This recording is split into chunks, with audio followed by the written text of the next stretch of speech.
Mas iniisip ko na yung galit ng anak ko sa sasabihin ng mga tao. Kaya pinipigil ko na wag na. Yun, hindi na ako nagbabasa. Talaga, that's good. Hindi na. Parang hindi na lang ako mapikon. Hindi ko na lang inaalam. Pero kung malalaman ko, sigurado sasagot ako. Kasi anak ko yan eh. Nanay ko eh. Hindi. Physically. Nope.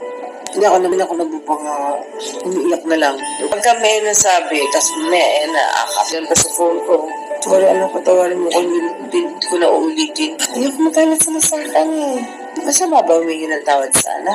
Kung meron kang pagkakamali, hindi naman di siguro. Kailan naman siguro yan. Kung ako nga, hindi ko pinalo yan. Hindi, kasi I know Andy can handle it. So, hindi, kasi alam ko si Vilma hindi sasaktan si Andy. Inaamin ko. Marami nang napatunayan si Andy sa akin na tama siya eh. Oo, mature. Tsaka, nangungusayan ako sa kanyang talino. Ina-admire ko yan sa kanya.